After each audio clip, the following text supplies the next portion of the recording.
तर तुमच्याकडे आयुष्यमान भारत कार्ड आहे का? जर असेल आणि जर तुम्ही एखाद्या दवाखान्यात गेला आणि तिथे त्या आयुष्यमान भारत कार्डवरती समजा तुम्ही उपचार करत असाल आणि जर त्या दवाखान्यातील किंवा त्या हॉस्पिटलमधील कर्मचारी जे आहेत त्या आयुष्यमान भारत कार्डवरती उपचार देत नसतील, एखाद्या रुग्णालयाने जर उपचार नाकारले, तर आयुष्यमान कार्डधारक त्याबद्दल अनेक प्रकारे तक्रार करू शकतो। काही विशेष परिस्थिती वगळता पॅनलमध्ये समाविष्ट असलेले रुग्णालय आजारावरती उपचार उपलब्ध असल्यावरती जे उपचार आहेत ते नाकारू शकत नाही।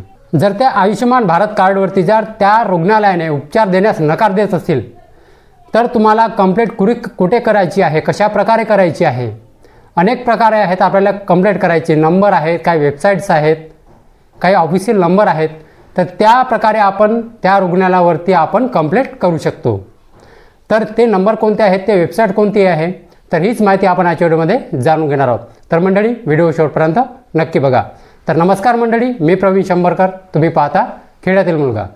आयुष्यमान भारत योजना देशातील गरीब कुटुंबासाठी मोफत उपचार देण्यासाठी चालवली जात आहे। जुलै 2025 रोजी PIBने जारी केलेल्या एका प्रसिद्धी पत्रकामध्ये असे सांगण्यात आले की आयुष्यमान भारत प्रधानमंत्री जन आरोग्य योजनेअंतर्गत देशातील 41 कोटी लोकांचे जे आयुष्यमान भारत कार्ड आहे ते बनवण्यात आले आहे।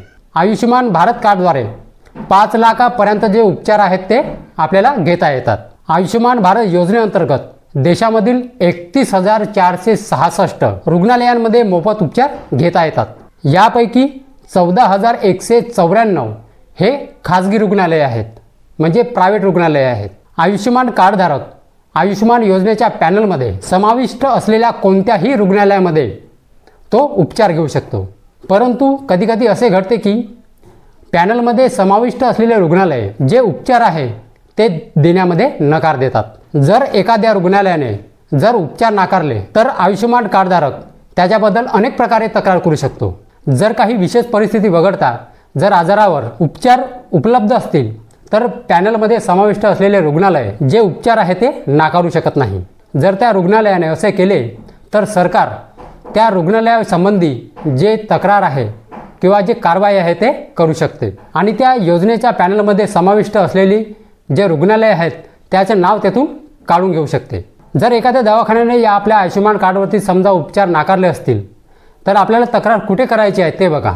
जर रुग्णालय मोफत उपचार देण्यामध्ये नकार देत असेल, तर आयुष्यमान कार्डधारक टोल फ्री क्रमांक आणि काही पोर्टलद्वारे तक्रार नोंदवू शकतो। 14555 हा आयुष्यमान भारत योजनेचा राष्ट्रीय स्तरावरील टोल फ्री क्रमांक आहे, ज्यावर कोणत्याही राज्यामध्ये राहणारा नागरिक या टोल फ्री क्रमांकावर तक्रार करू शकतो।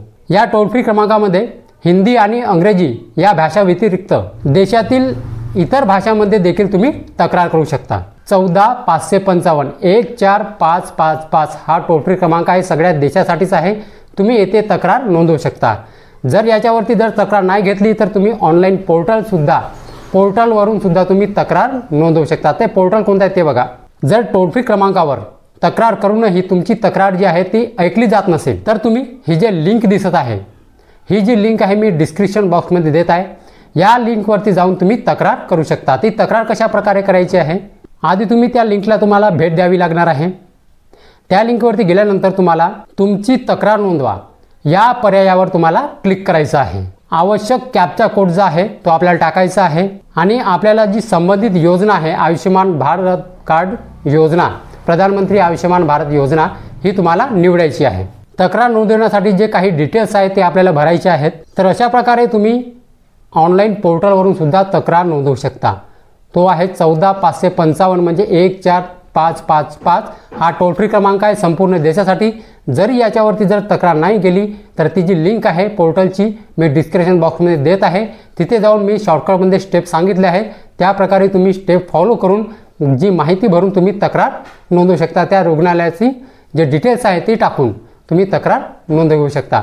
तर अशा प्रकारे जर तुमचं कोणतं रुग्णालय समजा तुम्हाला आयुष्यमान भारत कार्डवरती जर उपचार देत नसेल, तर तुम्ही अशा प्रकारे तुम्ही 2 प्रकारे तुम्ही जे तक्रार आहे तुमची नोंदवू शकता। 14555 हा जो क्रमांक आहे सगळ्या देशासाठी टोल फ्री क्रमांक आहे। मध्य प्रदेश, बिहार, उत्तर प्रदेश सगळ्यांसाठीच आहे, पण काही काही वेगवेगळे आहेत नंबर. उत्तर प्रदेशसाठी वेगळा टोल फ्री क्रमांक.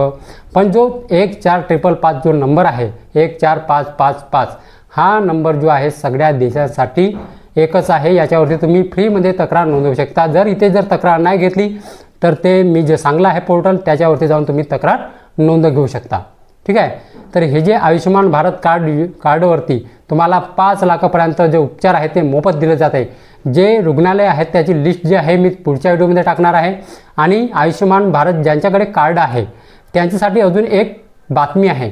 कारण ती जे तुम्ही काम नाही केलं तर तुमचं आयुष्यमान भारत कार्ड आहे ते ब्लॉक केलं जाऊ शकतं.